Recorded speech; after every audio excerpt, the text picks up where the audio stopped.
from Washington, this is VOA News.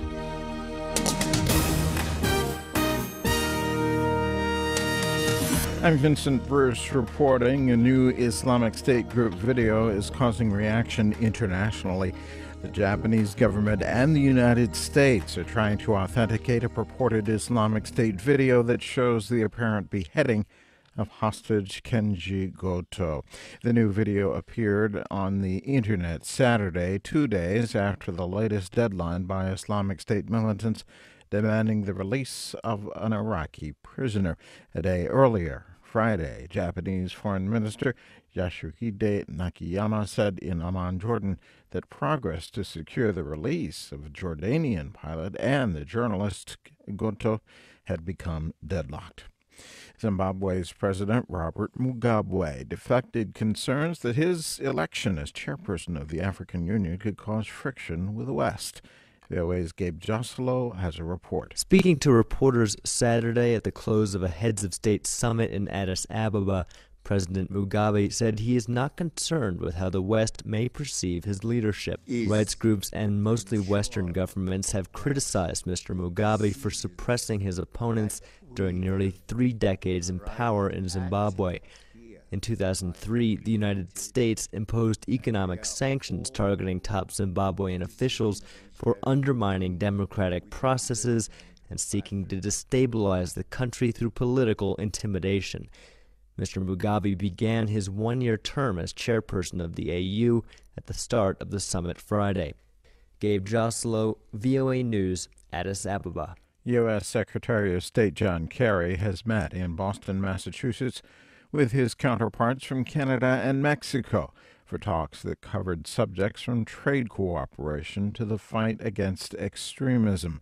Kerry said they discussed efforts currently underway to defeat violent extremism and the battle against the Islamic State. This is VOA News. Egyptian President Abdel Fattah al-Sisi said Saturday the nation faces a long fight to defeat Islamic extremists after a series of attacks on security forces in the Sinai Peninsula.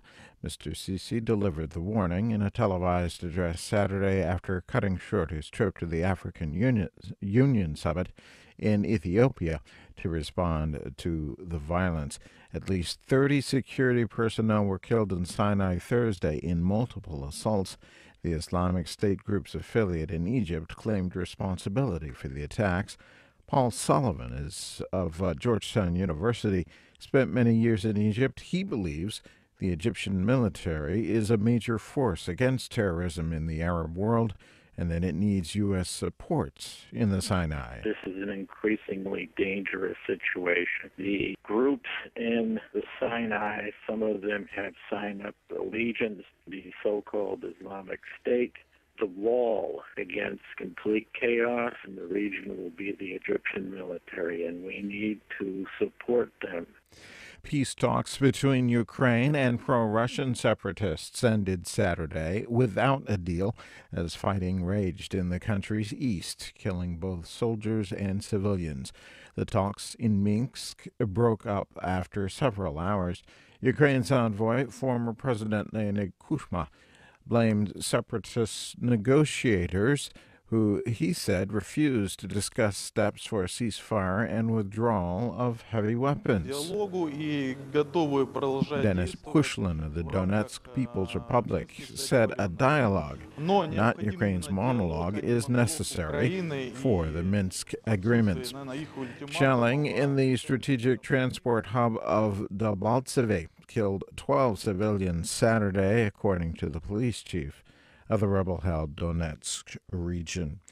German Chancellor Angela Merkel, who presides over Europe's largest and strongest economy, has again ruled out debt forgiveness for Greece's international rescue loans. However, the German leader promised to stand by Greece and other debt-ridden European nations if they continue their own economic reforms. In Athens Saturday, new Greek Prime Minister Alexis Tsipras said he believed Athens and its creditors could reach a mutually beneficial agreement to ease terms of a bailout. U.S. President Barack Obama says it is time to decide what kind of country America wants to be. He spoke in his weekly address Saturday.